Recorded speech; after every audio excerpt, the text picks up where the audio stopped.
Next topic health से related क्या है, जिसको हम बोल रहे हैं नेशनल हेल्थ पॉलिसी, ठीक है ना। तो इसमें हम देखेंगे नेशनल हेल्थ पॉलिसी और नेक्स्ट इससे रिलेटेड हम देखेंगे क्या, आयुष्मान भारत प्रोग्राम, ठीक है। अब एक चीज़ समझ लो, मैंने जब आपको एजुकेशन पढ़ाया था तो एजुकेशन से रिलेटेड क्या बताया था, कभी भी क्वेश्चन आए तो आप हमेशा क्या जिक्र करोगे कि एजुकेशन में सरकार क्या कर रही है। तो सबसे बड़ी चीज़ क्या होती है, एजुकेशन पॉलिसी, है ना, जिसको नेशनल एजुकेशन पॉलिसी बोल रहे थे हम, NEP, है ना। नेशनल एजुकेशन पॉलिसी थी जो 2018 में आई थी, ठीक है ना। तो 2018 का हमने एजुकेशन में देखा था। वैसे आपको भाई जब हेल्थ पर लिखने को आएगा तो आपको ये भी तो पता होना चाहिए कि सरकार क्या क्या कर रही है, उसके लिए क्या कोई पॉलिसी है, तो आपको पता होना चाहिए हाँ उसके लिए नेशनल हेल्थ पॉलिसी है। तो नेशनल हेल्थ पॉलिसी 2017, तो जैसे एजुकेशन से रिलेटेड वो एक पॉलिसी थी, उसमें बहुत सारी बातें की गई थी जो हमने देखा था। वैसे हेल्थ से रिलेटेड नेशनल हेल्थ पॉलिसी है, वो हेल्थ से रिलेटेड बहुत सी बातें कर रही है, वो भी हम समझेंगे कि ऐसी क्या बातें कर रही है वो नेशनल हेल्थ पॉलिसी और उसमें क्या क्या चीज़ें हैं। फिर उसी को इम्प्लीमेंट कराने के लिए एक नेशनल हेल्थ पॉलिसी में तो बातें बोली गई है, उसी को इम्प्लीमेंट कराने के लिए एक आयुष्मान भारत स्कीम है, आयुष्मान भारत, ठीक है ना, आयुष्मान भारत स्कीम, ये भी देखेंगे। आयुष्मान भारत स्कीम में इसमें कुछ चीज़ें पता होगी, तो यहाँ से आपको बहुत सारे पॉइंट्स मिल जाएंगे हेल्थ से रिलेटेड क्या गड़बड़ी है और क्या करना चाहिए। आयुष्मान भारत में भी बहुत सारे पॉइंट्स मिल जाएंगे आपको जो कि इसी पे बेस्ड होंगे, तो आप इन दोनों को रिलेट करके हेल्थ पे कुछ भी आए, अगर आपने ये दो टॉपिक पढ़ लिया तो हेल्थ में अच्छा खासा आंसर आप लिख सकते हो, समझना क्या। तो भाई यहीं से हम समझते हैं वन बाय वन करके, पहले नेशनल हेल्थ पॉलिसी देखेंगे, फिर आयुष्मान भारत स्कीम देखेंगे और समझेंगे कि भाई आखिर इसमें क्या बात की गई है और कैसे ये हेल्थ की जो प्रॉब्लम्स है और हेल्थ का जो इश्यूज़ है उसको एड्रेस करता है, समझना क्या। तो सबसे पहले हम समझते हैं ये जो नेशनल हेल्थ पॉलिसी है 2017 में आई थी, ठीक है ना, इसको एनालाइज करते हैं। लेकिन इसके पहले हम देखते हैं कि लास्ट हेल्थ पॉलिसी कौन थी। Last health national health policy थी वो थी 2002 वाली, ठीक है ना, 2002 में नेशनल हेल्थ पॉलिसी आई थी। अब क्या ज़रूरत पड़ गई थी इस 15 साल में, 15 साल हो गए थे, तो भाई ऐसे क्या क्या चीज़ें चेंजेस आ गए थे जिसके कारण हमको लगा कि भाई नेशनल हेल्थ पॉलिसी आनी चाहिए। मतलब क्यों बोल रहा हूँ, नीड क्यों थी, क्यों क्या ज़रूरत थी नेशनल हेल्थ पॉलिसी 2017 को लाने की। तो सबसे पहले आपको समझना है कि भाई हमारे देश में ना, हमारे इंडिया में क्या हो रहा था, अभी इंडिया में कुछ चीज़ों की ग्रोथ हो रही थी।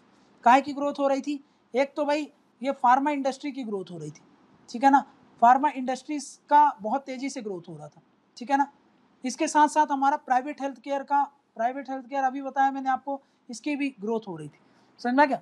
तो हम क्या चाह रहे थे, ये इंडस्ट्रीज क्या हो, सस्टेनेबल, इनको एक सस्टेनेबल डायरेक्शन मिले, समझना क्या, इनकी ग्रोथ तो हो, हम चाहते हैं इनकी ग्रोथ कैसी हो, डबल डिजिट में हो, है ना, डबल डिजिट में बनी रहे, है ना, इसको क्या बोलेंगे। प्लस ये 1-2 साल तक के लिए ग्रोथ ना हो, लंबे समय के लिए ग्रोथ हो, मतलब ये ग्रोथ कैसी हो, सस्टेनेबल हो, है ना, सस्टेनेबल हो ग्रोथ, डबल डिजिट में हो, सस्टेनेबल हो। इसके लिए भाई ऐसी कोई पॉलिसी जो पहले की थी वो इन पर ध्यान नहीं दे रही थी, तो हमको लगा कि भाई इस चीज़ को एड्रेस करने के लिए, है ना, टू एड्रेस दिस, इसको एड्रेस करने के लिए क्या, नेशनल हेल्थ पॉलिसी लाने का 2017 का सरकार ने दिमाग लगाया कि हाँ ऐसा कुछ करना चाहिए। अब सोचो, जब ये लाएंगे हम, ये सब चीज़ें लाएंगे, तो सरकार ने अभी एक और स्कीम लॉन्च किया है, भाई इंडिया में ही सब कुछ हो ना, फार्मा इंडस्ट्रीज और प्राइवेट हेल्थ केयर इंडिया में ही एक्सपांड करें। तो इसमें मेक इन इंडिया को प्रमोट करने के लिए, है ना, इसको प्रमोट करने के लिए भी ये मंशा थी सरकार की कि भाई इसको क्या करना है, हमको बढ़ावा देना है, समझना क्या। नेक्स्ट क्या बोल रहा हूँ, पहला, ये पहला कारण है। दूसरा, इंडिया में जो नॉन कम्युनिकेबल डिसीजेस हैं, जैसे हार्ट से रिलेटेड डायबिटिक डिसीज़ हो गई, कैंसर डिसीज़ हो गई, ये सब, इसका बर्डन जो होता था ना, इसका बर्डन पिछले कई सालों में बढ़ा है, तो इन पर ध्यान देना था सरकार को विशेष रूप से। तो भाई इसके लिए भी सरकार को लगा कि नेशनल हेल्थ पॉलिसी जैसी रिवाइज करने की ज़रूरत है, और सरकार ने रिवाइज करके 2017 की नेशनल हेल्थ पॉलिसी लाई, समझना क्या। तो भाई ये बात मैंने आपको बता दिया कि बर्डन ज़्यादा बढ़ रहा था, तो उसको वो करने के लिए वो उन्होंने बर्डन को थोड़ा सा शेयर करने के लिए भी नेशनल हेल्थ पॉलिसी लेके आए, समझना क्या ना। देखो अभी जो कॉस्ट है, cost of health care in India, है ना, कॉस्ट ऑफ हेल्थ केयर मतलब जो हेल्थ केयर सर्विसेज आपको चाहिए उसके लिए आप जो पैसा पे करते हो वो बहुत ज़्यादा है। अभी मैंने आपको बताया high out of pocket expenditure वगैरह की समस्या है, ये बहुत ज़्यादा है। तो इसको एड्रेस करने के लिए, है ना, इसको भी एड्रेस करने के लिए ये एक नया चैलेंज है सरकार के लिए। इसको एड्रेस करने के लिए भी क्या करा सरकार ने, नेशनल हेल्थ पॉलिसी लेके आया। अब इसमें बोला गया क्या गया था, तो आपको अभी हिंट दे रहा हूं, आगे देखेंगे क्या है। जैसे कि इंश्योरेंस पेनिट्रेशन को बढ़ाएगा, तो आउट ऑफ पॉकेट एक्सपेंडिचर कम हो जाएगा, इंश्योरेंस की सर्विसेज सब अवेल कर पाए, ये सब सरकार को ध्यान देना। समझ में क्या। नेक्स्ट क्या है भाई, ये जो इंडस्ट्रीज हैं, है ना, इंडस्ट्रीज हैं, और जो भी प्राइवेट हेल्थ केयर इंडस्ट्रीज हैं, गवर्नमेंट की इंडस्ट्रीज हैं, मतलब हेल्थ केयर रिलेटेड जो इंडस्ट्रीज हैं, उनको प्रॉपर तरीके से चैनलाइज करने के लिए, ठीक है ना, टू चैनलाइज, क्योंकि भैया इनमें अभी प्रॉपर तरीके से स्कैटर्ड वे में काम कर रहे हैं, तो इनको एक पूरा सही रूप से एक दिशा मिल जाए, प्रॉपर स्टैंडर्ड रूल रेगुलेशन के तहत ये काम करने लगे, उसलिए भी जरूरत लाई कि समझ में आई कि नेशनल हेल्थ पॉलिसी लानी चाहिए टू चैनलाइज ये जो हेल्थ केयर इंडस्ट्रीज हैं, ठीक है ना।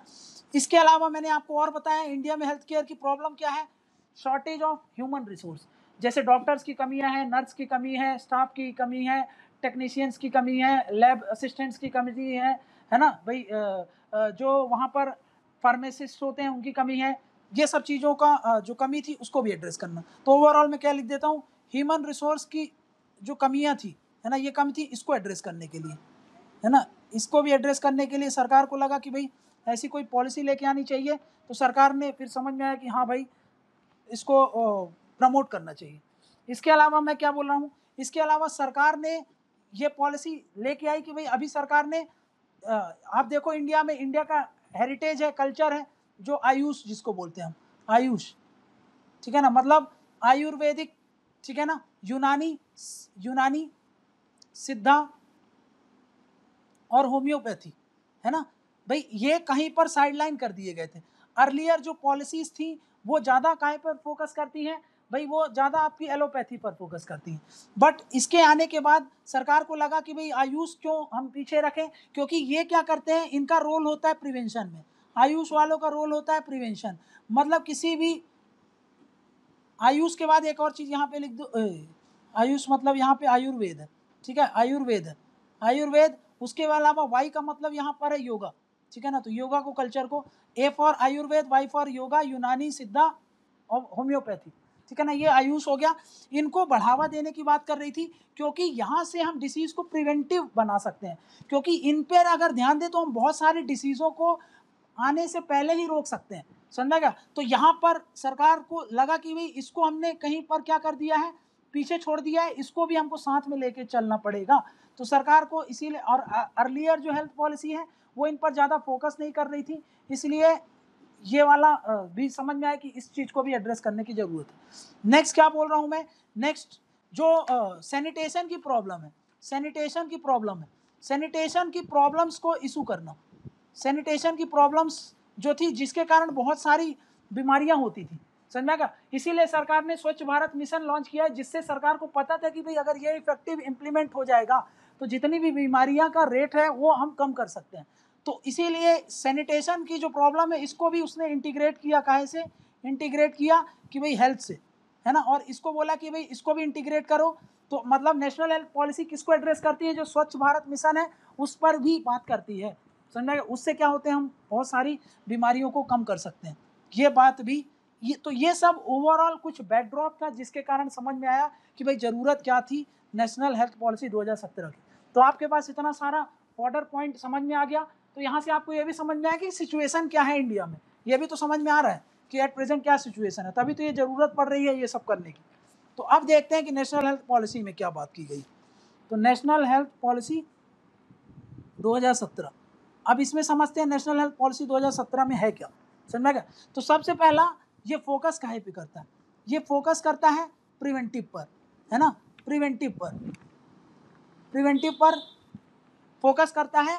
अर्लियर पहले सब काहे पे फोकस करते थे, क्योर पर, कि भाई बीमारी हो गई तो ऐसे ऐसे ठीक करेंगे, लेकिन ये काहे पर ज़्यादा फोकस करता है, प्रिवेंटिव पर बहुत ज़्यादा फोकस कर रहा है कि भाई हम बीमारी होने ही क्यों दें, उसको होने से पहले ही हम सब चीज़ों को एड्रेस कर लें, तो भाई इतना सारा खर्चा नहीं होगा, इतना सारा बर्डन नहीं बढ़ेगा।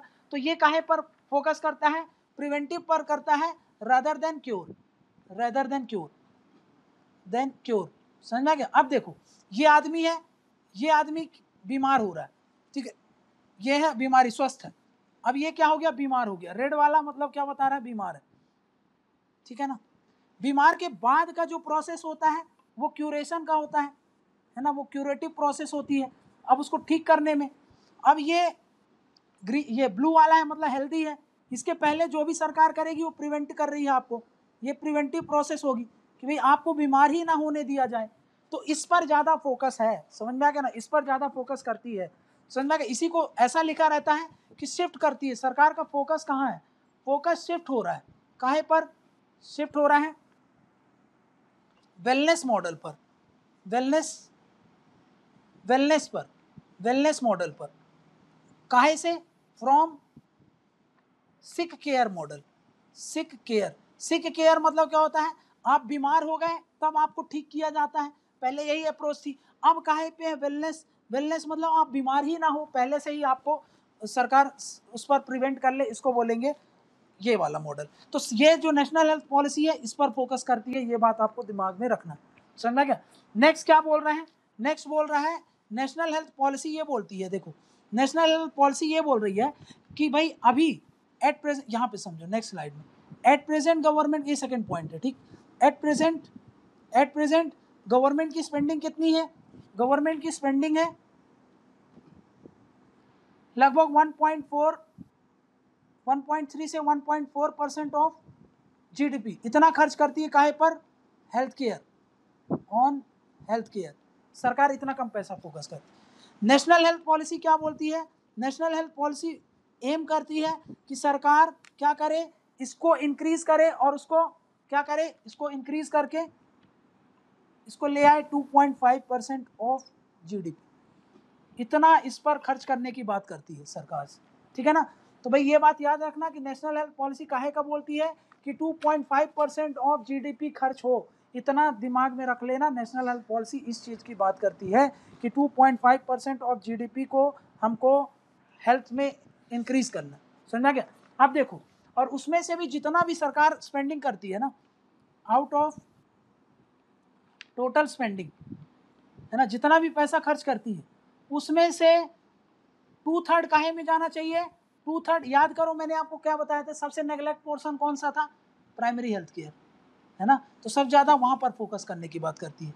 और 1/3 कहाँ पे बोल रही है, ये बोल रही है कि भाई ये जो secondary and tertiary health care है उस पर खर्च करेंगे इतना, समझ में गया, सेकेंडरी और प्लस लिख लो, उसके ऊपर का जो भी है वो सब यहाँ की बात करता है, समझ में गया ना, ठीक है ना। मतलब सरकार काहे पे फोकस कर रही है, फोकस कहाँ पे है ज़्यादा, प्राइमरी हेल्थ केयर पर ज़्यादा फोकस है as compared to secondary and tertiary health care, समझा क्या। मतलब प्राइमरी हेल्थ केयर से ही तो हम प्रिवेंट कर सकते हैं बहुत सारे डिसीज, और अल्टीमेट आपको पहले ही बता दिया सब ज़्यादा फोकस काहे पे है, तो वो प्राइमरी हेल्थ केयर पे ही, तो इसीलिए यहाँ पर भी प्राइमरी हेल्थ केयर पर ही ज़्यादा फोकस करने की बात कर रहे हैं। ये कैसा होता है, ये ज़्यादा प्रिवेंटिव ओरिएंटेड है, ठीक है ना। तो भाई यहाँ पर थोड़ा सा ये बात ध्यान में रखना।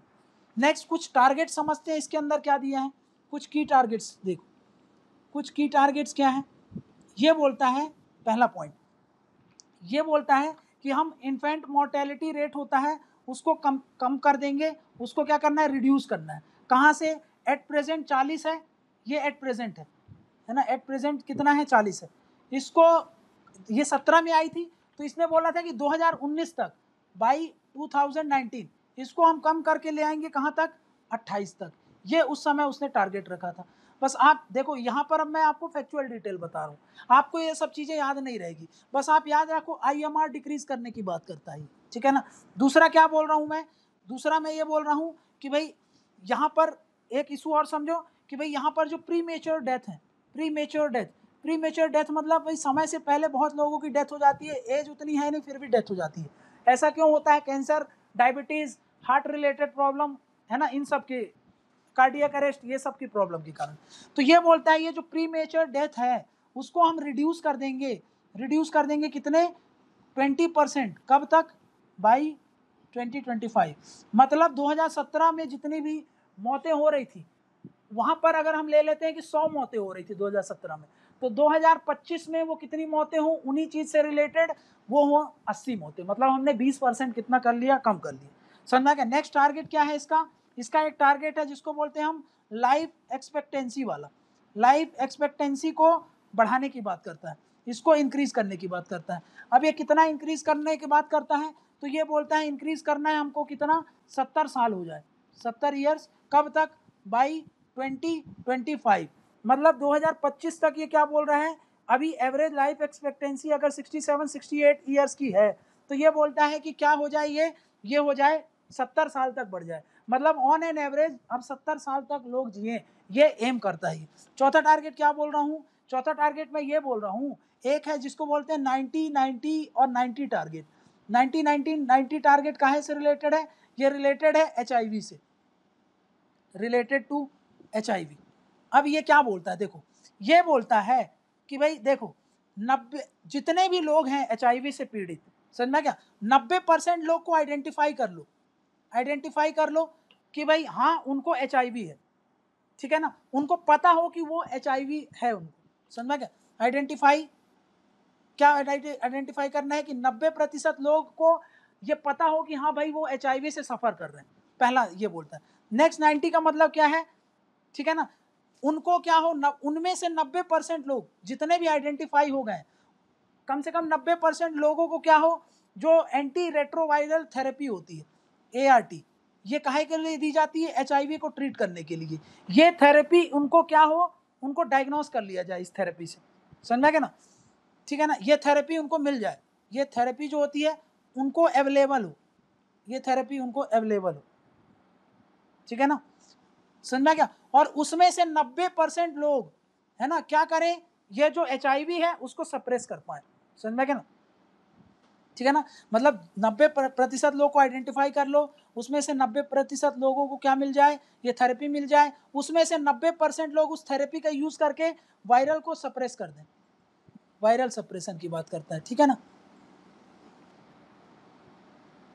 ठीक है ना, मतलब ये थेरेपी मिलने के बाद 90% लोग क्या कर लें, उस थेरेपी को क्या कर लें, कम कर लें, समझा क्या ना। और ये टारगेट कितना रखा गया था, ये टारगेट रखा था बाई 2020 तक के लिए ये टारगेट रखा था, समझा क्या।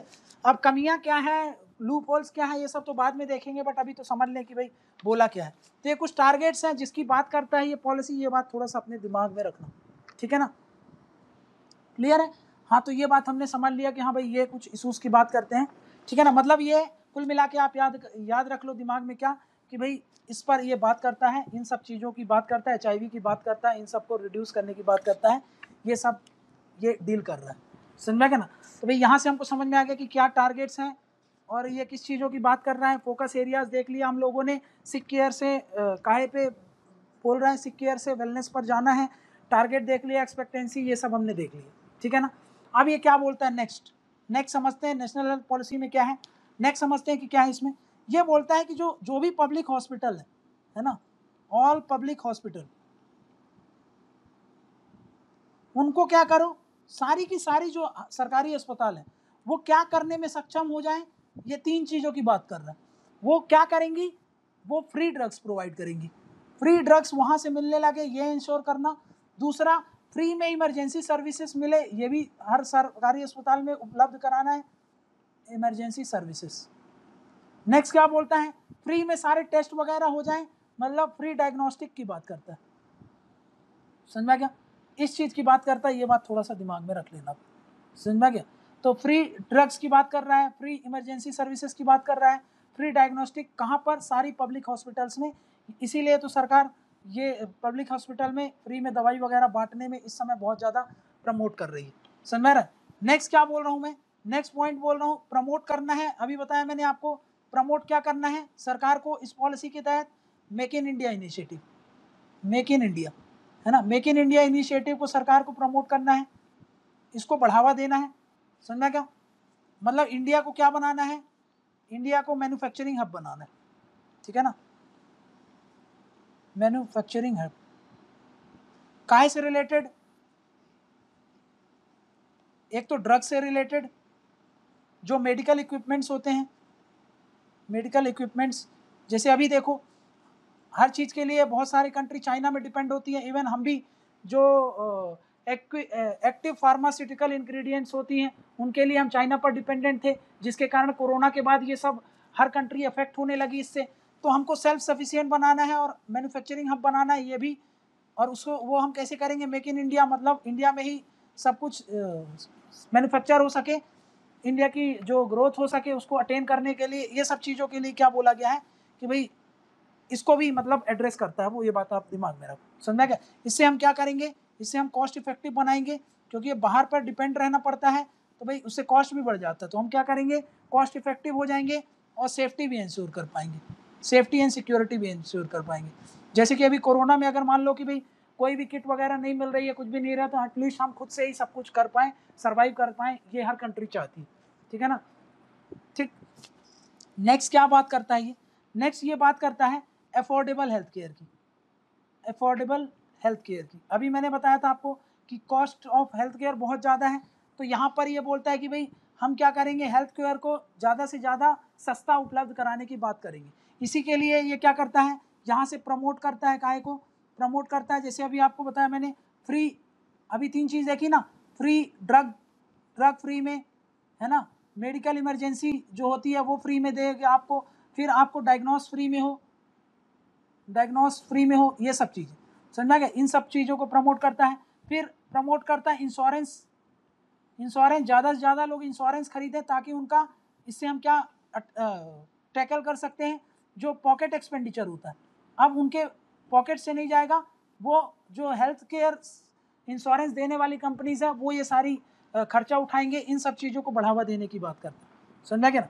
नेक्स्ट क्या बोल रहा हूँ मैं कि भाई जो अर्बन और रूरल गैप है उसको ब्रिज करना, जो अर्बन रूरल गैप है ना, ये जो गैप बन गया है सर्विस को लेकर के, उसको एड्रेस करना। मतलब क्या है कि अर्बन एरियाज में भी ज़्यादा से ज़्यादा हेल्थ केयर सर्विस फैसिलिटीज़ को बढ़ावा देना, समझ में आएगा। नेक्स्ट क्या बोल रहा हूँ मैं, इस पॉलिसी के तहत ये होता है जो इंफ्रास्ट्रक्चर है उसको अच्छा दुरुस्त करना, है ना, इम्प्रूव करना, काहे को इम्प्रूव करना है आपको, इंफ्रास्ट्रक्चर मतलब जो भी शॉर्टेज है, जैसे कि मैंने आपको बताया ना कि भाई किट्स की शॉर्टेज होती है, इक्विपमेंट्स की शॉर्टेज है, ठीक है, लैब्स नहीं है, फैसिलिटीज़ नहीं है, रिसर्च डेवलपमेंट करने के लिए भाई क्लिनिक्स नहीं है, इन सब चीज़ों को बढ़ावा देना, तो ये सब कहीं में आ जाएगा, इंफ्रास्ट्रक्चर में आ जाएगा। नेक्स्ट मैंने आपको क्या बताया था, किस चीज़ को एड्रेस करना है, तो भाई ये बोलता है कि भाई सेफ्टी वाटर, सबको एक्सेस टू सेफ्टी वाटर, मतलब सेफ वाटर, पेयजल उपलब्ध हो, समझ में आ गया। उसके अलावा सैनिटेशन हो, सैनिटेशन मतलब भाई प्रॉपर ड्रेनेज की फैसिलिटीज़, पानी की फैसिलिटीज़, टैप वाटर की फैसिलिटीज़, ये सब की फैसिलिटीज़ सबको मिले, है ना, बाई ऑल। ये कब तक का ये टारगेट रखते हैं भाई, 2020 तक ये सारी फैसिलिटीज़ सब घर में उपलब्ध हो जाए, ये गवर्नमेंट का टारगेट था, समझा क्या, ठीक है ना।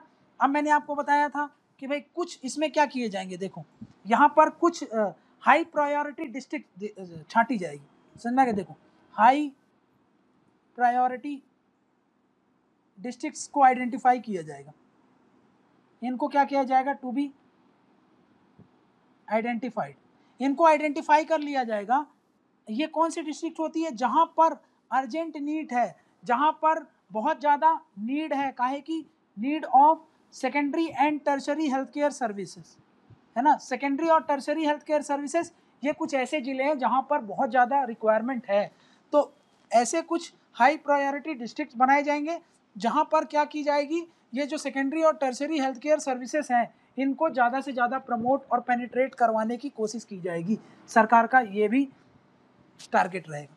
नेक्स्ट क्या है, नेशनल हेल्थ पॉलिसी के तहत सरकार क्या करना चाहती है, इस पॉलिसी के तहत जो सर्विलांस सिस्टम है, सर्विलांस सिस्टम मतलब क्या होता है, सर्विलांस सिस्टम का मतलब नज़र रखना, उसको सुपरवाइज करना, ये सब चीज़ें, समझना क्या। ये काहे के लिए, टू सुपरवाइज, रेगुलेट, मॉनिटर, ठीक है ना, काहे को, जो पब्लिक हेल्थ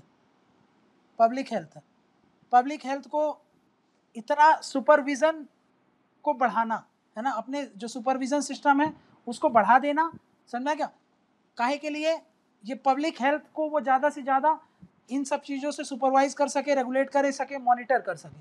और ऐसा करने के लिए क्या करना पड़ेगा, ऐसे करने के लिए एक स्टैब्लिश करनी पड़ेगी आपको, एक रजिस्ट्री मेंटेन कर लो, रजिस्ट्री मतलब एक रजिस्टर मेंटेन कर लो, रजिस्टर मतलब ऐसे डेटाबेस बना लो, डेटाबेस मतलब एक क्लाउड बना लो जहाँ पर सारी इंफॉर्मेशन आप डाल सको, और उससे क्या हो सकता है कि हम एड्रेस कर पाएँ बाकी में एड्रेस कर पाएंगे फ्यूचर में, है ना। फ्यूचर पॉलिसी कैसी हो, किसको क्या रिक्वायरमेंट है, किसमें क्या वर्क करना चाहिए, ये सब चीज़ों को हम तब एड्रेस कर पाएंगे ना जब हमको कुछ डेटा पता होगा। वो डेटा गैदरिंग का काम करने के लिए एक रजिस्ट्री बनानी पड़ेगी, है ना। रजिस्ट्री मतलब एक ऐसा बैंक बनाओ जहाँ पर सारी डाटा वगैरह रखी जाएगी, समझा क्या। सारी डिसीज़ रिलेटेड, कौन सी डिसीज़ से कितने लोग मर रहे हैं, कौन सी डिसीज़ को अर्जेंट रिक्वायरमेंट है, कौन सी डिसीज़ पर कितना काम करना चाहिए, ये सबसे चीज़ रिलेटेड, समझा क्या। मतलब क्या करना है, सर्विलांस बढ़ाना है, काहे को, सुपरवाइज, रेगुलेट, मॉनिटर करना है पब्लिक हेल्थ को। उसमें से डिसीज़ को आइडेंटिफाई करना है, डिसीज़ को आइडेंटिफाई कर लो, समझा क्या। देखो उनसे रिलेटेड डाटा गैदर करना है, डाटा गैदर करना है, डेटा गैदर करने के बाद उससे रजिस्ट्री मेंटेन करनी है, ताकि हम फ्यूचर में जो भी पॉलिसीज प्रोग्राम्स बनाएं उन सब में वो काम आ जाए। और ऐसा कब तक करना है, तो ये बोलता है बाई 2020 इतना करना है हमको, समझा क्या, ये बोलता है। नेक्स्ट क्या बोल रहा है ये इसी से रिलेटेड। अब आपको डेटाबेस मिल गया। अब देखो अब क्या होता है, एक आपको क्या करना है, एक आपको स्टैब्लिश करना है जिसको हम बोलते हैं नेशनल हेल्थ इंफॉर्मेशन नेटवर्क। अब देखो ये डेटा है, ये डेटा है, समझ में गया। अब ये बहुत सारे हेल्थ केयर सर्विस प्रोवाइडर्स हैं, समझ में गया, डिफरेंट इंडिया में डिफरेंट रीजन में। ये सब कौन है, हेल्थ केयर सर्विस प्रोवाइडर है, ठीक है ना। अब क्या करना है, ये बोलता है कि भाई एक क्या हो, इंफॉर्मेशन नेटवर्क बना दो, समझ में। इनके बीच में आपस में इंफॉर्मेशन शेयरिंग हो, ये सब चीज़ों को सुनिश्चित करो आप।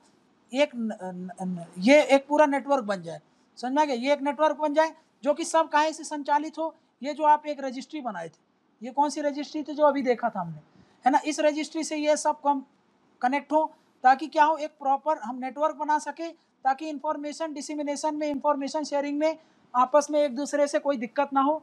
हम बेटर तरीके से हेल्थ रिलेटेड पॉलिसी मैनेजमेंट कर सकें, बेटर तरीके से इसका आउटपुट आ सके। ये बात थोड़ा सा याद रख लेना। इसको बोला है ये नेटवर्क कब तक बनाना है, तो भाई 2025। मतलब याद रखो, एक तो पहली रजिस्ट्री बनानी है, ये बात दिमाग में रख लो, और एक नेटवर्क स्टैब्लिश करना है, ये बात। ये जो दो इंपॉर्टेंट है, दो इंपॉर्टेंट पॉइंट बताए, ये सबसे इंपॉर्टेंट है, समझा क्या ना। बहुत इंपॉर्टेंट पॉइंट है, ये बात आप हमेशा आंसर में जरूर मेंशन कर देना, समझा क्या। नेक्स्ट क्या बोल रहा हूँ, ठीक है ना, ठीक है। अभी मैंने क्या बताया, एक्सेसिबिलिटी एंड अफोर्डेबिलिटी के लिए सरकार ने क्या बोला है, मैंने आपको बताया ना कि भाई इंश्योरेंस पेनिट्रेशन बढ़ाएंगे, इसके लिए बोला है। इंश्योरेंस पेनिट्रेशन बढ़ाने की बात कर रहा है, इसको बढ़ाना है। नेक्स्ट क्या बोल रहा है, free drugs, free diagnostic, free emergency care, समझ में क्या, कहाँ पर ये सब आपको बोला है, ये सब बोल रहा है पब्लिक हॉस्पिटल में। और ये कहाँ से आप अवेल कर सकते हो, ये पब्लिक से भी कर सकते हो और ये प्राइवेट से भी कर सकते हो। क्या है ये आगे देखेंगे, इंश्योरेंस वाला एंगल, ठीक है ना, ठीक है ना। इसके अलावा देखो ये क्या बोलता है, गवर्नमेंट क्या करेगी, ये भी बोलता है। नेक्स्ट पॉइंट ये बोलता है गवर्नमेंट इंसेंटिव देगी, मतलब ज़्यादा से ज़्यादा फाइनेंशियल सपोर्ट करेगी, किसको, ये जो प्राइवेट सेक्टर होते हैं ना, प्राइवेट सेक्टर को इसको सपोर्ट करेगी। क्यों, ताकि इनका ज़्यादा से ज़्यादा पार्टिसिपेशन बढ़े होगा, है ना। क्यों ज़रूरत है ये, ताकि इनका पार्टिसिपेशन हो, इनका ज़्यादा से ज़्यादा पार्टिसिपेशन को बढ़ावा मिल सके, पार्टिसिपेशन, ठीक है। नेक्स्ट वही बात कर रहा हूँ, ये बात करता है कि प्राइवेट सेक्टर का, यहाँ पे लिख देता हूँ नेक्स्ट पॉइंट, प्राइवेट सेक्टर का कोलैबोरेशन बढ़े, प्राइवेट सेक्टर का कोलैबोरेशन हो, समझ में, ज़्यादा से ज़्यादा कोलैबोरेशन हो। ऐसा क्यों कर रहा है, ताकि हम कैपेसिटी बिल्ड कर पाएँ, है ना, फॉर कैपेसिटी बिल्डिंग मतलब समझते हो ना, सेल्फ सस्टेनेबल बना सके, समझ में, उनको एम्पावर कर सके, एनकरेज कर सके, समझ में। इसके अलावा जो भी रिक्वायरमेंट है, जैसे स्किल डेवलपमेंट बना सकें, अवेयरनेस बढ़ाने की बात करता है, तो अवेयरनेस बढ़ाएं, ये सब की बात करता है इस पॉलिसी में, समझा गया ना। तो भाई इतना तो हमने समझ लिया, इस पॉलिसी में एक ओवरव्यू ले लिया कि हाँ भाई ये पॉलिसी किस चीज़ से डील करती है, ठीक है ना। तो यहाँ पर हमने समझ लिया कि भाई हाँ ये कुछ पॉइंट्स हैं जिससे ये पॉलिसी डील करती है। अब थोड़ा सा उसको एनालाइज करते हैं और थोड़ा सा फैक्चुअल डिटेल देखते हैं कि नेशनल हेल्थ पॉलिसी में कैसे किस चीज़ को किस एंगल से फोकस किया जा रहा है, ठीक है। ये कुछ एक आपको ब्रीफ से मैं बता दे रहा हूँ ताकि आप दिमाग लगा करके आंसर राइटिंग की प्रैक्टिस कर लोगे तो आपको समझ में आ जाएगा कि भाई हाँ इस चीज़ से हम ये चीज़ों को कैसे एड्रेस करते हैं, समझ में। अब देखो नेशनल हेल्थ पॉलिसी यहाँ पर अभी हम कर रहे हैं, उसी में आपको क्या बता रहा हूँ कि भाई देखो मेन फोकस काहे पे है, तो ये मैंने आपको बता दिया, प्रिवेंटिव पर है, वेलनेस पर है, रेदर देन क्योर, है ना भाई। स्पेंडिंग का भी मैंने आपको बता दिया। अब देखो ये क्या बोलता है, ये पहला, अब इसको एनालाइज करो, थोड़ा सा समझो इसको और एनालाइज करो कि कैसे किस चीज़ को अगर हम टारगेट करेंगे तो कितना अच्छे से हम उसको आउटपुट निकाल सकते हैं। ये बोलता है कि देखो भाई जो माल न्यूट्रिशन की प्रॉब्लम है ना, माल न्यूट्रिशन की प्रॉब्लम है जिसके कारण क्या हो रहा है, ये माल न्यूट्रिशन की प्रॉब्लम है जिसके कारण इन्फेंट मोर्टेलिटी रेट बहुत ज़्यादा है, इसके कारण मैटरनल मोर्टेलिटी रेट बहुत ज़्यादा है, ये अदर डेथ्स है ना, बहुत सारी डेथ्स हैं जिसका सीधा सीधा रिलेशन होता है माल न्यूट्रिशन से। मैटरनल मोर्टेलिटी रेट जो होती है वो जो माल न्यूट्रिशन की कमी, माल न्यूट्रिशन की जो प्रॉब्लम होती है ऐसे महिलाओं में ज़्यादा होता है। इन्फेंट मोर्टेलिटी रेट भी उन्हीं के यहाँ ज़्यादा प्रिवलेंट होती है जहाँ पर माल न्यूट्रिशन की प्रॉब्लम है। तो ये क्या बोलता है, नेशनल हेल्थ पॉलिसी क्या बोलती है कि आप इस पर फोकस करो, है ना, फोकस करो काहे पर, फोकस ही है काहे पर, माल न्यूट्रिशन पर, समझ में क्या। इससे क्या कर सकते हैं हम, प्रॉब्लम को सॉल्व कर सकते हैं, टू सॉल्व दी प्रॉब्लम्स, ठीक है ना। ये क्या बोलता है, इस पर फोकस कैसे करेंगे, सोचो माल न्यूट्रिशन की प्रॉब्लम को हम कैसे फोकस करते हैं, एक पीडीएस पब्लिक डिस्ट्रीब्यूशन सिस्टम से। पीडीएस आपको पता है जो राशन आपको सप्लाई होता है ना, जो पीडीएस शॉप के थ्रू आपको सब्सिडाइज रेट में जो फूड ग्रेन्स मिलते हैं गरीबों को, वल्नरेबल सेक्शन को, उनको क्या बोलते हैं, पीडीएस स्कीम। तो ये जो पीडीएस स्कीम है इसके तहत हम ये चीज़ को एड्रेस कर सकते हैं कि नहीं कर सकते, हाँ बिल्कुल कर सकते हैं। जैसे मिड डे मील प्रोग्राम है, मिड डे मील प्रोग्राम है ना, इससे हम बच्चों का माल न्यूट्रिशन की प्रॉब्लम एड्रेस कर सकते हैं। आईसीडीएस प्रोग्राम है, आईसीडीएस प्रोग्राम है, समझा क्या, जिससे इम्यूनाइजेशन और ये सब चीज़ों की प्रॉब्लम को हम एड्रेस करते हैं। आईसीडीएस याद करो मैंने आपको बताया था उसमें जब एजुकेशन वाला टॉपिक पढ़ रहा था, ठीक है ना। तो ICDS programme, PDS, mid day meal से हम इन सब चीज़ों से बताओ ये फोकस कर सकते हैं कि नहीं, माल न्यूट्रिशन को एड्रेस कर सकते हैं।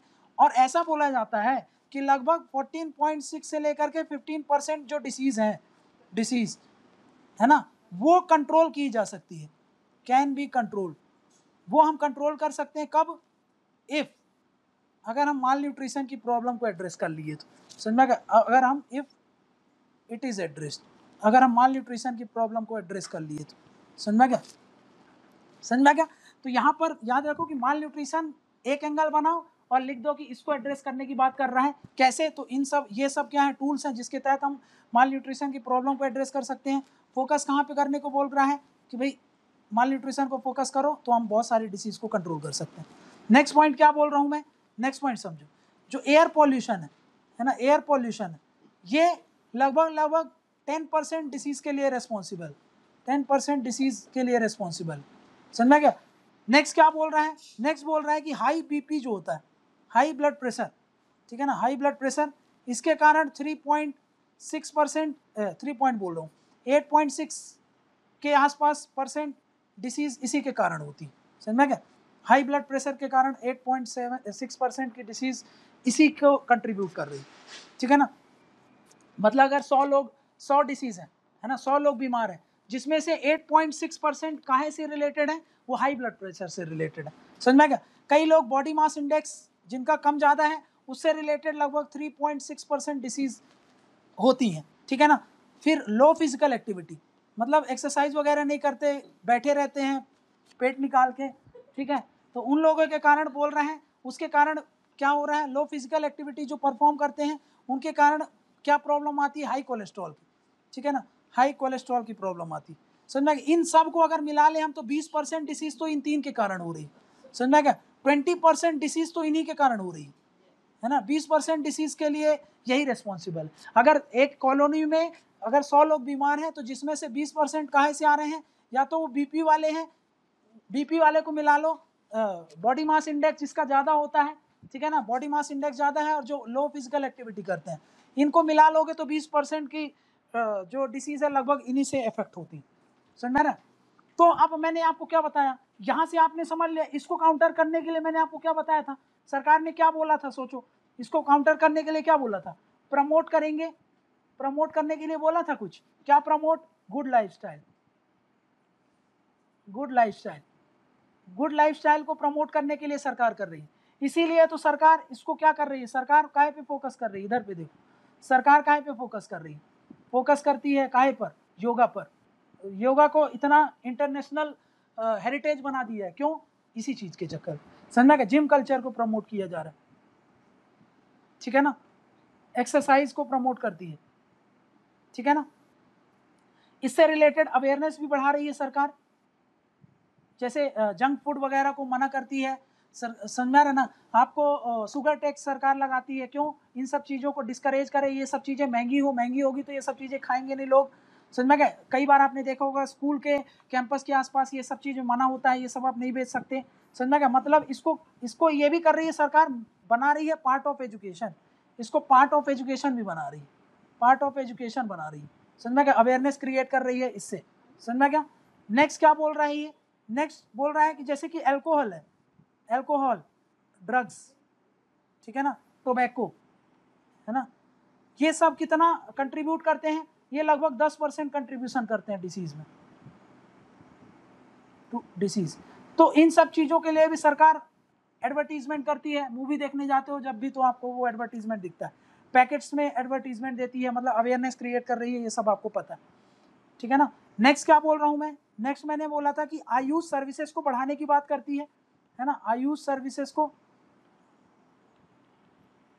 2022-23 तक क्या करने की बात करता है, देखो भाई 2022-23 क्या बात कर रहा है, 2022-23 से ये बात करता है कि जो प्राइमरी हेल्थ केयर है, जो कम्युनिटी हेल्थ सेंटर है, ठीक है, primary health centre, community health centre और जो डिस्ट्रिक्ट हॉस्पिटल है, डिस्ट्रिक्ट हॉस्पिटल, ये बोलता है कि हर एक डिस्ट्रिक्ट हॉस्पिटल में आपको ये आयुष की सर्विसेज मिलने लगेगी, है ना, 100% मिलने लगेगी, कब, 2022-23 तक। मतलब आप वहाँ पे जाओगे डिस्ट्रिक्ट हॉस्पिटल में तो आयुष सर्विसेज आपको उस हॉस्पिटल में अवेलेबल होगा ही होगा, ये टारगेट है सरकार का 2022 तक। कम्युनिटी हेल्थ सेंटर में कितना टारगेट है, बोला कि भाई 70%, जो मान लो कि भाई एक मध्य प्रदेश है, मध्य प्रदेश में टोटल 100 कम्युनिटी हेल्थ सेंटर है, तो कम से कम 70 कम्युनिटी हेल्थ सेंटर में तो ये सर्विसेज मिलने लगी। उसके अलावा मान लो कि भाई अब प्राइमरी हेल्थ सेंटर की बात करते हैं, प्राइमरी हेल्थ सेंटर है, मतलब यहाँ पर 50% टारगेट रखा है। मतलब क्या है कि भाई मान लो कि अगर 100 प्राइमरी हेल्थ सेंटर हैं उस एरिया में, तो कम से कम 50 प्राइमरी हेल्थ सेंटर में ये आयुष की सर्विसेज मिलने लगे। इसको ये बात करता है कि हाँ भाई ये चीज़ हमको अचीव करना है, कब, 2022-23 तक, ठीक है। तो ये बात हमने देख लिया।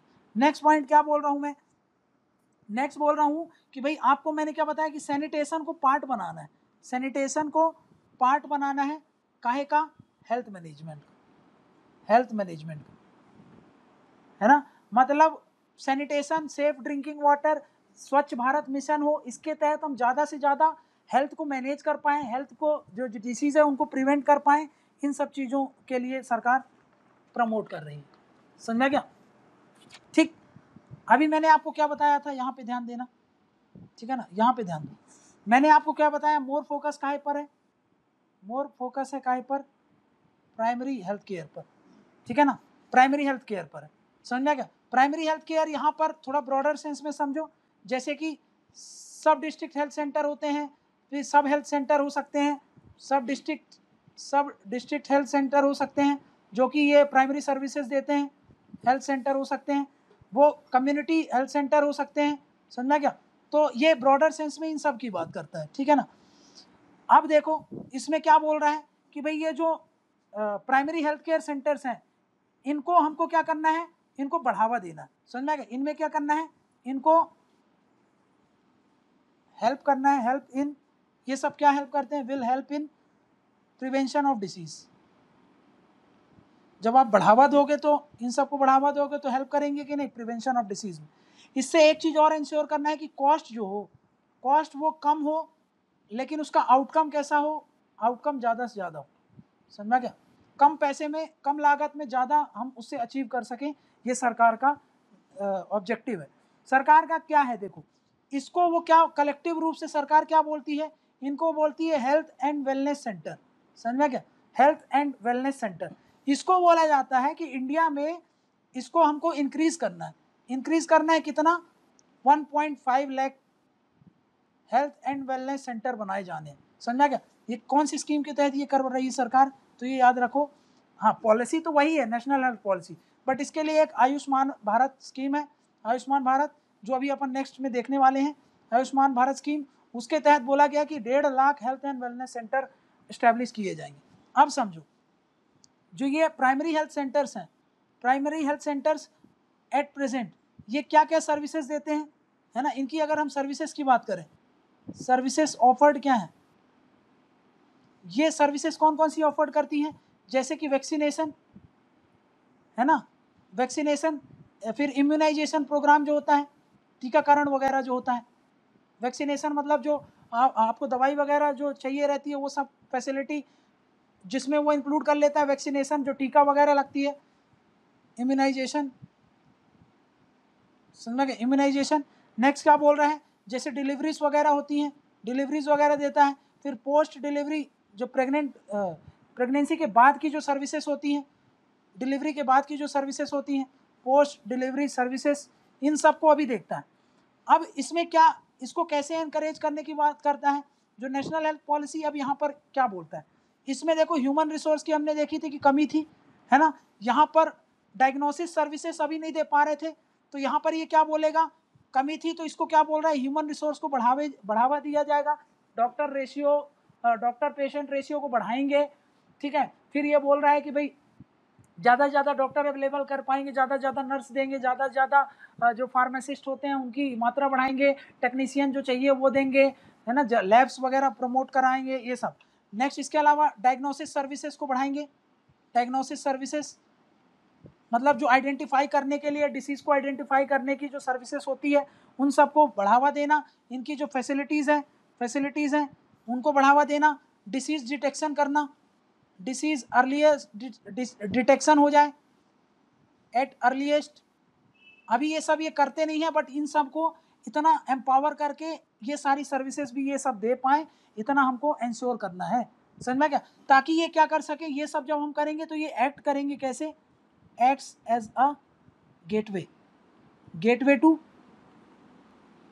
कौन सा गेटवे, काहे का gateway, secondary and tertiary sector, ताकि यहाँ पर अर्ली डिटेक्शन हो जाए, अर्ली डायग्नोस हो जाए, सब कुछ अर्ली हो जाए, ताकि ये जब सेकेंडरी सेक्टर में जाए, है ना, जो सेकेंडरी और टर्शरी हेल्थ केयर सर्विसेज है, तब यहाँ पर यहाँ के लिए वो प्रिपेयर रहे, यहाँ उनको ज़्यादा प्रॉब्लम्स का फेस ना करना पड़े। समझा क्या, डेटा मैनेजमेंट वाला मैंने आपको बता ही दिया है, डेटा मैनेजमेंट की बात मैंने आपको समझा ही दी है। समझा क्या, अब देखो ये काहे की बात करता है, ये ह्यूमन रिसोर्स की बात मैंने आपको बताई थी, एक बार और देख लो, ह्यूमन रिसोर्सेस की बात कैसे आती है। यहाँ पर एट प्रेजेंट क्या है, एट प्रेजेंट क्या है, 1:16:13। समझ में गया, ये रेशियो समझो, और यहाँ पर समझो 1:588। ये एट प्रेजेंट की बात कर रहा हूँ। ये काहे का रेशियो है, ये रेशियो है डॉक्टर का, मतलब 1613 में एक डॉक्टर अवेलेबल है, वहीं पर अगर मैं नर्स की बात करूं तो 588 में एक नर्स अवेलेबल है। ठीक है ना, सरकार का आंकड़ा ये बताता है। ठीक है, नेशनल हेल्थ पॉलिसी क्या टारगेट करती है, नेशनल हेल्थ पॉलिसी ये टारगेट करती है कि भाई 1:1400 होना चाहिए। समझ में कि 1400 में एक डॉक्टर होना चाहिए, और वहीं पर जो वुमेन होनी चाहिए, कितनी होनी चाहिए, वो नर्स, मतलब वुमेन बोल रहा हूँ, नर्स जो होगी वो 1:500 होना चाहिए। समझा क्या, और वहीं पर WHO क्या बोलता है ये समझ लो। अब आप WHO क्या बोलता है, WHO ये रिकमेंड करता है कि डॉक्टर का रेशियो कितना होना चाहिए, ये बोलता है 1:1000 होना चाहिए, 1000 में एक डॉक्टर होना चाहिए। वहीं पर नर्स का रेशियो ये बताता है 1:400 होना चाहिए। समझना क्या, ये होना चाहिए। ठीक है ना, ये ह्यूमन रिसोर्स का है, ये टेबल थोड़ा सा दिमाग में रख लेना अपने। ठीक है, और समझो यहाँ पे क्या बोल रहा हूँ, एट प्रेजेंट क्या होता है, एट प्रेजेंट मैंने आपको ये प्रॉब्लम पहले भी बताई थी, अभी भी बता देता हूँ। रूरल अर्बन रेशियो क्या है, रूरल अर्बन रेशियो, है ना, इसमें गैप बताया था मैंने आपको, बताया था कि अर्बन एरियाज में और रूरल एरियाज में, अगर रूरल एरियाज में एक डॉक्टर है समझ में क्या? तो अर्बन एरियाज में 4 गुना है, मतलब 4 डॉक्टर हैं, समझ में क्या? मतलब 5 डॉक्टर हैं पूरे इंडिया में अगर मान लो, तो अर्बन एरियाज को एक तरफ रख दो, रूरल एरियाज को एक तरफ रख दो, तो जिसमें क्या हो रहा है, जिसमें क्या हो रहा है कि भाई सिर्फ जो मैं बात कर रहा हूँ, रूरल एरियाज में सिर्फ 1 डॉक्टर सर्व कर रहा है और अर्बन एरियाज में 4 डॉक्टर सर्व कर रहा है, समझा क्या? तो भाई इसका क्या सॉल्यूशन होना चाहिए? ये नेशनल हेल्थ पॉलिसी नहीं बोल रही है, ये मैं आपको बता रहा हूँ। सॉल्यूशन ये होना चाहिए कि भाई डॉक्टर्स को कंपलसरी कर दो, कंपलसरी। ये सजेशन में कभी आपको अच्छा लिखना हो तब आप लिख सकते हो, नेशनल हेल्थ पॉलिसी में ये जिक्र नहीं है ना? ये मैं अपने से बता रहा हूँ कि भाई इसका सॉल्यूशन क्या होना चाहिए। इसका सॉल्यूशन ये होना है, डॉक्टर्स को कंपलसरी सर्विस कर दो। कहाँ पे? रूरल एरियाज में, रूरल एरियाज में। कि भाई जैसे मान लो आप एम्स से पढ़ के आप निकल गए, एम्स में सरकार ने आपको इतना पैसा दिया, फ्री पॉकेट में आप पढ़े, फ्री पॉकेट में आपका सब कुछ जो पैसा था सरकार ने आपको पे करा, और आप क्या करोगे? डॉक्टर बनने के बाद कहीं विदेश चले जाओगे, कहीं प्राइवेट हेल्थ केयर में आप काम करने लगे। तो ये बोलता है कि भाई डॉक्टर्स को, जो भी ये एम्स वगैरह से पढ़ते हैं, फ्री में पढ़ के आए हैं, उनको क्या करना चाहिए? कंपलसरी सर्विस देनी चाहिए, कम से कम फॉर मिनिमम 2 ईयर्स। इतनी सर्विस तो दो ही आप रूरल एरियाज में जाकर के, और वो भी एट मिनिमम सैलरी, समझा? कि ये नहीं इतना सब्सिडाइज में पढ़ तो लिए हो, अब क्या कितनी सैलरी मिलेगी, ठीक है ना? तो ये चीज़ भी आपको ध्यान में रखना, समझा क्या? नेक्स्ट क्या बोल रहा हूँ कि नेक्स्ट सॉल्यूशन ये भी बता सकते हो आप कि भाई आपको अगर पीजी करना है ना, बिफोर परसुइंग पीजी करने से पहले आपको क्या बोला जा रहा है कि भाई उस डॉक्टर को, है ना, जो भी ये डॉक्टर है ना, डॉक्टर अगर वो पीजी करना चाह रहा है तो उसको क्या करना पड़ेगा? उसको रूरल एरियाज में, बैकवर्ड एरियाज में कम से कम रूरल सर्विस देनी पड़ेगी, समझ गया? They must serve in rural backward areas for at least 2 years. तो ये कुछ सॉल्यूशन है जो आप बोल सकते हो कि भाई इतने लोग डॉक्टर्स निकलते हैं तो कम से कम उनको 2 साल के लिए रूरल एरियाज में तो सर्विस दो, तो हम रूरल एरियाज और अर्बन एरियाज का जो गैप है उसको थोड़ा सा अच्छे तरीके से कर पाएंगे, और इतने अच्छे टैलेंटेड जो डॉक्टर्स हैं, इतनी बड़ी बड़ी यूनिवर्सिटीज़, इतने बड़े बड़े वहाँ से पढ़ते हैं, इंस्टीट्यूट से पढ़ते हैं, तो उसका बेटर जो फ्रूट है वो रूरल एरियाज में भी जा कर के उसको मिल पाए, समझा क्या ना? तो ये चीज़ थोड़ा सा आप बता सकते हो, ठीक है? नेक्स्ट प्रोविज़न क्या है? देखो, आयुष्मान भारत के तहत, आयुष्मान बोल रहा हूँ कि जो नेशनल हेल्थ पॉलिसी है, प्राइमरी में तो हमने समझ लिया कि क्या क्या बात किया है, समझा क्या? कि भाई प्राइमरी हेल्थ केयर में क्या बात की है। अब देखो सेकेंडरी और टर्सरी के लिए क्या बोल रहा है, secondary and tertiary health care के लिए, इसके लिए क्या बोल रहा है? गवर्नमेंट क्या चाहती है? देखो, गवर्नमेंट को एट प्रेजेंट क्या दिक्कत है? गवर्नमेंट को एट प्रेजेंट बहुत सारा पैसा देना पड़ता है ना, बहुत सारा पैसा स्पेंड करना पड़ता है, काहे के लिए? For secondary and tertiary health care के लिए, समझा क्या? समझो, बहुत ज़्यादा पैसा देती है। इवन जो इंडिविजुअल्स हैं, ये इंडिविजुअल्स हैं, इनका भी क्या दिक्कत है? इनको भी बहुत सारा स्पेंडिंग करना पड़ता है। यहाँ पर स्पेंडिंग लिख लो, स्पेंडिंग, यहाँ पर भी स्पेंडिंग जो होती है ना, स्पेंडिंग इसके लिए, है ना, स्पेंडिंग ये भी बहुत ज़्यादा करनी पड़ती है ना, इनका भी बहुत ज़्यादा पैसा लगता है। तो ये प्रॉब्लम होने लगी। अब ये प्रॉब्लम है दोनों के साथ, तो सरकार क्या चाहती है? सरकार ये चाहती है कि हम क्या करें? सरकार चाहती है कि इंश्योरेंस, जो इंश्योरेंस है ना, इसका परचेज हो। इंडिविजुअल्स क्या करें? ऐसा कर लो एरो, इंडिविजुअल्स क्या करें? परचेज करें, समझा क्या? ज़्यादा से ज़्यादा परचेज करें इंश्योरेंस, जिसमें गवर्नमेंट थोड़ा कंट्रीब्यूट कर देगी, है ना, गवर्नमेंट का कंट्रीब्यूशन होगा, कंट्रीब्यूशन थोड़ा सा आप कंट्रीब्यूट करोगे, प्रीमियम दोगे, कुछ प्रीमियम दोगे, है ना, और ये इंश्योरेंस फैसिलिटीज़ कौन देगी? जो भी इस सर्विस, जो भी ये इंश्योरेंस प्रोवाइडर है, इंश्योरेंस प्रोवाइडर। तो जो सरकार इतना पैसा इनको डायरेक्ट दे रही है इस सेक्टर में, सरकार ये यहाँ पर ना दे, वो काहे में दे? यहाँ पर कंट्रीब्यूट करे तो उसको कम कंट्रीब्यूट करना पड़ेगा एज कम्पेयर टू यहाँ पे। वहीं पर आपको इतना सारा स्पेंडिंग करना पड़ता है, ये सब स्पेंडिंग नहीं करना पड़ेगा। आप क्या करो, इंश्योरेंस प्रीमियम खरीदो। आप इंश्योरेंस प्रीमियम खरीदोगे तो आपका जो आउट ऑफ पॉकेट एक्सपेंडिचर है ये कम होगा, सरकार के लिए भी ये बर्डन नहीं रहेगा।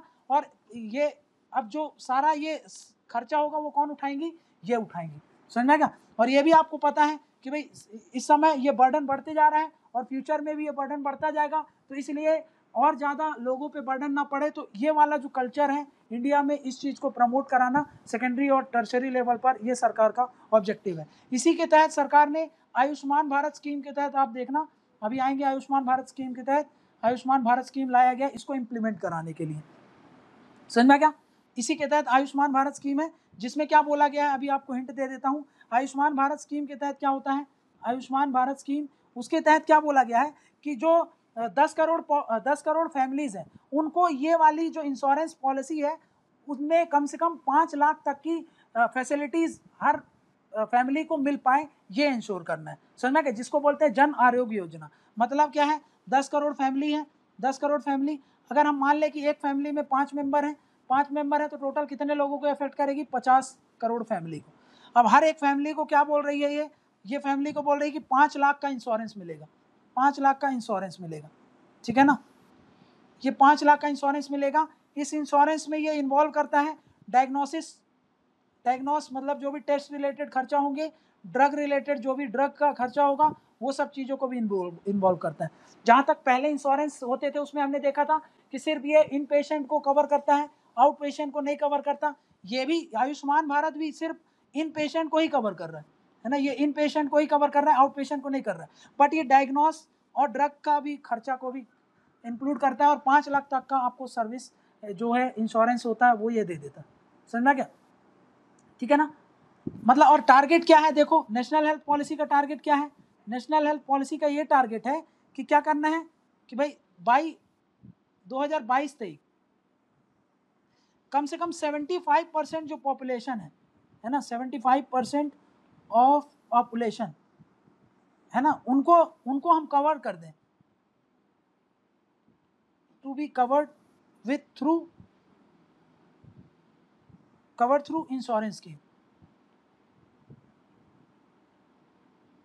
ठीक है ना। तो ये मतलब सेकेंडरी और टर्सरी हेल्थ केयर से रिलेटेड ये गवर्नमेंट की स्ट्रेटेजी है, ठीक है ना। तो ये चीज़ थोड़ा सा दिमाग में रखना, ठीक है ना। तो यहाँ पर हमारा जो ये वाला टॉपिक था नेशनल हेल्थ पॉलिसी में, इसमें आपने बहुत सारे पॉइंट्स देख लिए हैं, ठीक है ना। जैसे तैसे जो बॉर्डर पॉइंट्स हैं वो सब हमने कवर कर लिया। हेल्थ से रिलेटेड अब तो आप मोटा मोटा सब कुछ आपको पता चल गया है। बस आयुष्मान भारत स्कीम और देख लेंगे तो आपका कॉम्प्रिहेंसिव रूप से कुछ भी नहीं छूटेगा। इसके अलावा कुछ मिसलेनियस सॉल्यूशन देख लेंगे ताकि हेल्थ से रिलेटेड कोई भी क्वेश्चन आए हम वो सारे क्वेश्चन अटेम्प्ट कर लेंगे।